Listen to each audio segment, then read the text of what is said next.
गुरु प्यारी साध संगत जी, नमस्कार जी। आप सब कैसे हो? आशा करती हूँ बाबा जी के श्री चरणों में अरदास करती हूँ कि मालिक की कृपा से, निरंकार के दया मेहर से आप सब बहुत खुश होंगे, मौज बहार में होंगे और अवश्य ही भजन सिमरन में होंगे। साध संगत जी, मैं हाजिर हूँ आज आप सभी से एक बहुत ही खूबसूरत साखी साझा करने के लिए। उम्मीद करती हूँ ये साखी आप सभी को बहुत पसंद आएगी। साध संगत जी, चलिए आइए समय न गवाते हुए शुरू करते हैं जी। साध संगत जी, बनारस में एक बड़े धनवान सेठ रहते थे। वह विष्णु भगवान के परम भक्त थे और हमेशा सच बोला करते थे। एक बार जब भगवान सेठ जी की प्रशंसा कर रहे थे, तभी माँ लक्ष्मी ने कहा कि स्वामी, आप इस सेठ की इतनी प्रशंसा किया करते हैं, क्यों न आज उसकी परीक्षा ली जाए और जाना जाए कि क्या वह सचमुच इसके लायक है भी या नहीं। भगवान बोले कि ठीक है, अभी सेठ गहरी निद्रा में है, आप उसके स्वप्न में जाए और उसकी परीक्षा ले लें। अगले ही क्षण सेठ जी को एक स्वप्न आया। स्वप्न में धन की देवी लक्ष्मी उनके सामने आई और बोले कि हे मनुष्य, मैं धन की दात्री लक्ष्मी हूँ। सेठ जी को अपनी आंखों पर यकीन नहीं हुआ और वो बोले कि हे माता, आपने साक्षात अपने दर्शन देकर मेरा जीवन धन्य कर दिया है। बताइए, मैं आपकी क्या सेवा कर सकता हूँ? कुछ नहीं, मैं तो बस इतना बताने आई हूँ कि मेरा स्वभाव चंचल है और वर्षों से तुम्हारे भवन में निवास करते करते मैं ऊब चुकी हूँ और यहाँ से जा रही हूँ। सेठ जी बोले कि मेरा आपसे निवेदन है कि आप यहीं रहे, किंतु अगर आपको यहाँ अच्छा नहीं लग रहा है तो मैं भला आपको कैसे रोक सकता हूँ। आप अपनी इच्छा अनुसार जहाँ चाहे जा सकती हैं। और माँ लक्ष्मी उसके घर से चली गई।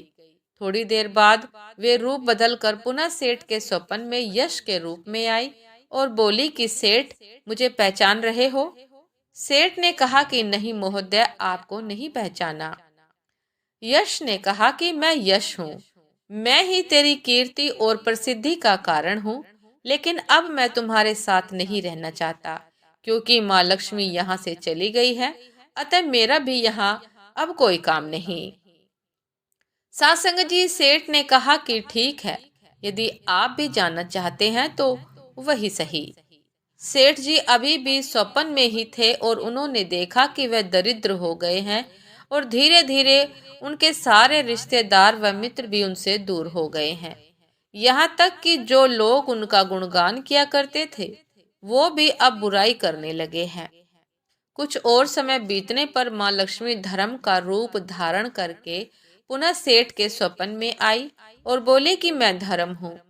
माँ लक्ष्मी और यश के जाने के बाद मैं भी इस दरिद्रता में तुम्हारा साथ नहीं दे सकता, मैं जा रहा हूँ। जैसी आपकी इच्छा, सेठ ने उत्तर दिया और धर्म भी वहां से चला गया। कुछ और समय बीत जाने पर माँ लक्ष्मी सत्य के रूप में स्वप्न में प्रकट हुई और बोली कि मैं सत्य हूँ।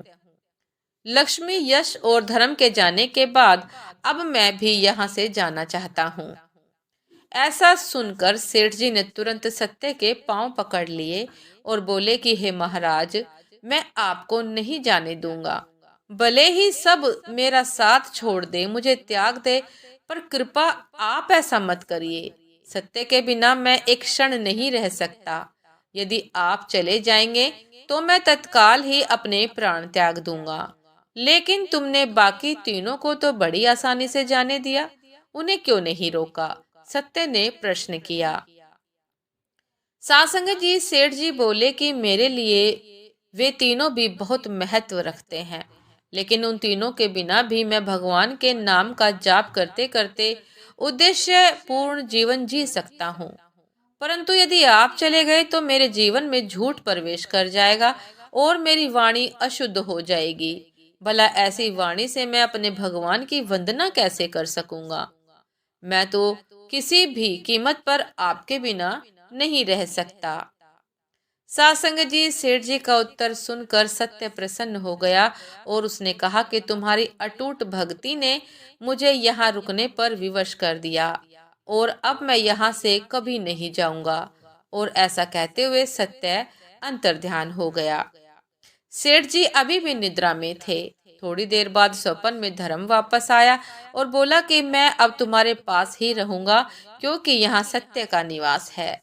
सेठ जी ने प्रसन्नता पूर्वक धर्म का स्वागत किया। उसके तुरंत बाद यश भी लौट आया और बोला कि जहाँ सत्य और धर्म है वहाँ यश स्वतः ही आ जाता है, इसलिए अब मैं भी तुम्हारे साथ ही रहूंगा। सेठ जी ने यश की भी आवभगत की और अंत में माँ लक्ष्मी आई। उन्हें देखते ही सेठ जी नतमस्तक होकर बोले कि हे देवी, क्या आप भी पुनः मुझ पर कृपा करेंगी? अवश्य, जहाँ सत्य धर्म और यश हो वहाँ मेरा वास निश्चित है, माँ लक्ष्मी ने उत्तर दिया। यह सुनते ही सेठ जी की नींद खुल गई।